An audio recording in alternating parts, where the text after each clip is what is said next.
Ben, it's official. The Minnesota Vikings have their guy. Nolan Teasley is the new general manager of the team. He comes from the Seattle Seahawks. I know publicly you'd endorsed Rob Brzezinski, but I also know that you and I had really liked Nolan as an option as well.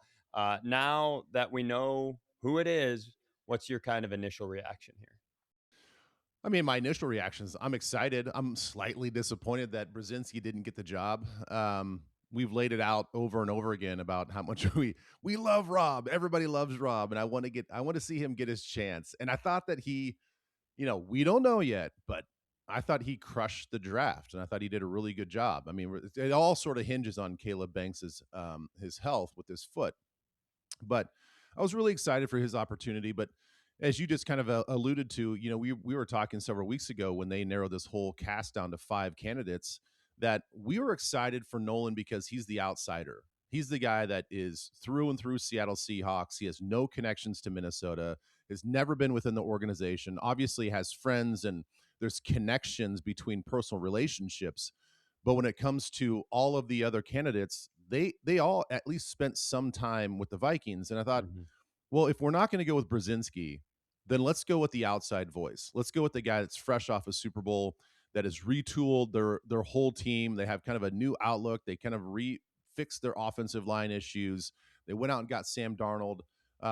So I was kind of hoping it would be Briz, but I'm super excited for what Nolan can bring, and he's got a lot of mojo now that he's a Super Bowl champion. Yeah, and there was that athletic poll of his peers that named him as one of the top talent evaluators in the league, which my initial reaction to that was, okay, then why doesn't he have a job yet?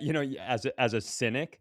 But well, let me step back and say this: the reaction from the fan base and the media has been overwhelmingly positive, Hmm. and it kind of feels like that post draft pick honeymoon period where everybody's throwing every pot. Like when he was 8 years old, he hit three home. You're like, Yeah. it's wild. So, whenever that happens, I try to kinda suss through all of that to land on things that I think actually matter for me and the way I look at it. There's a couple of them with Nolan that I'm really intrigued by. The first one is that whole, like, well, if he's so good, he's young, so that could be the reason. Like, is this Vikings perfect time, perfect storm, that's why we got him? Or why doesn't he have a job yet if he's that good? And I think Thor Nystrom and I saw a couple other people, they had indicated in talking to sources close to the situation that he wasn't a big politics guy. He doesn't like the Hmm. dance. He doesn't like all the extra that goes in with trying to get a job and playing the game and all that stuff. And I love that. And I don't just love that as a personality trait for him. I love that that was valued, and in the hiring process that was seen as not just okay but a pro, like, because I think that's something the organization desperately needs.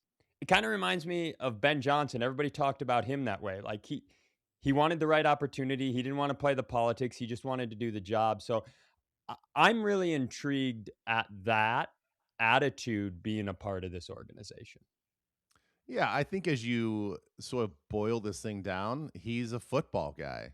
That's what he is. I actually talked to a buddy of mine that was on the coaching staff with Seattle a couple years ago, and he knows Nolan and still continues to stay in touch with Nolan. And I said, what's he like? And he's like, dude, he's quiet guy, unassuming, zero ego, just does the work. And I was like, that's kind of what that's kind of what we need. I don't think that we don't need a GM that needs to be out there on the forefront, and he's got main character syndrome, and he's got to be out there and be the lead singer. Um, this organization has talked, even when they were hiring uh, Quasey, that they want it to be collaborative, and they think that that is the best way forward for not only just talent evaluation, but just the way that the structure of the whole organization is supposed to be run. Is like, it doesn't have to be one dictator that's going to be the face of everything. It's going to be a collaboration of a bunch of different voices, and using the talent that they already have within the organization to find players via the free agency and draft and all that stuff. But ultimately, we need a guy that still knows ball and understands how to watch film and how to scout guys to make the ultimate decision. So I think we found a football guy. I mean, the pendulum has swung the other way. We went with an analytics guy for a few years. It didn't work out, so now the pendulum swings back, and we've got a true football guy. It's funny you say collaboration. One thing that was running around the internet was Brzezinski staying on, which we're thrilled about. And the organization, essentially, this was the message. They feel like they have three experts in the three areas: O'Connell, Brzezinski over here, Teasley over here. Teasley will report directly to ownership. But you started seeing people go, oh no, triangle of authority. And Mhm. listen, I think that's overblown. I think ultimately, any organization, there's a shared responsibility and you want experts in each category. So I'm not worried about that at all. I do think it's going to be interesting to see him come in year 5 of a head coach that everybody really loves and has a lot of faith in.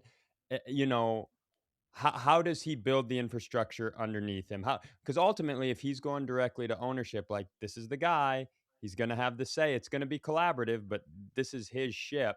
I will be curious how if he keeps everything the way it is, if he reforms the personnel department, how I'm looking forward to the answers that come after the hire. Yeah, and I think that is sort of the hidden ingredients to all this is we've heard from reports about the Vikings hiring process that they really like the scouting department. They really like the people that work underneath the GM even currently right now. And they're not looking for somebody to come in and just kind of flip this whole thing upside down. And obviously there must be some sort of agreement with Nolan that that's not going to be his approach. And so there's obviously going to be probably a couple guys here and there that he wants to bring in, some of his guys, but I don't think that you're going to see this complete transformation in the excuse me, in the scouting department and how they evaluate. And to go back to what you said about the triangle of authority, that's I think that's just a fancy term for what the reality is in every organization. Mhm. It's what everybody should be doing. Should the GM do you think that Howie Roseman in Philadelphia doesn't consult with Yeah, he's the not head walking coach? around with a whipstick making commands and pushing people out of conference rooms. Correct. You think that he's going to lock himself in the room on draft day and not tell the coaches and This any is the how we coordinators, show. This is it. This is my show. I'm going to make all the moves and it's all going to come down to me and I'm going to take all the credit and I'll take the fall if I have to, right? No. That's not how it works. They for months and months and months they collaborate on all this stuff. Um so I think that phrase is really overblown. Mhm. I want there to be collaboration within any organization, and now we have a face to this whole thing. And don't get me wrong. I mean, if things go sideways, just like with Quasi, Yeah. the GM's going to take the fall. That we all know the buck stops there, Mhm. but don't say that he's gonna rule like a dictator out there. I I personally do hope he brings his own guy. Like, I'm not against anyone who's currently there, but I do wanna see him have his imprint. If you like the guy, it's like a coach, bring the head coach in. Who do you want? Who do you work with? Maybe a great example is Keenan McCardell was already there, very Hmm. valuable guy. Let's keep this guy around, but here's my new decor. So I'm very curious to see that imprint of who he values and who he doesn't and who he brings in. Here's the other thing I will say. I can't stop thinking about this. I think this is a statue job. Like, don't get me wrong, there's only so many GM and head coach jobs. They're all important. And if you win a title for a city, you are revered forever, Hmm. obviously. But there are just a handful of organizations in all of professional sports where a title could mean something different, like a little bit elevate. And now that the Red Sox have won and the Cubs have won, which I think it's underrated. We don't talk enough about that the same GM built both those teams. That's Hmm. the one of the craziest stories in sports history, 2 broken curses. But that's a side note. Now that those are both done, I think the 3 at the top of the list are all in the NFL. They are the Cleveland Browns, they are the Buffalo Bills, and they are the Minnesota Vikings. And I would argue, maybe it's because I'm a Viking fan, that the Vikings should be at the top of that list. And what a title would mean, not just to Viking fans, but this whole city. It is. it's this different thing. It's elevated in this way where if we ever get it done, the head coach, the quarterback, the star players, and the GM, they are going to receive a different sort of love than if somebody walked into Seattle as an example and won another title there. And I just think because of the unique nature of the staff still being in place going into year 5 from a coaching standpoint, like if in 3 years we're a Super Bowl champion, 5 years we're a Super Bowl champion, this will be this inflection point, this pivot point that you can look back on this hire. I mean, the upside is tremendous. Like, I tried to put myself in his position, like as a competitor, and you go, I mean, any of these opportunities are amazing, but man, this job, what you could accomplish and what you could get in this, you're talking statue built of you, standing ovation when you walk into bars, people naming their kids Nolan. Like, this is a pivot point, and if you get there, it could be wild. That all said, I will tell you as a diehard lifelong fan, I am very intrigued in how all of this will end up severely breaking my heart.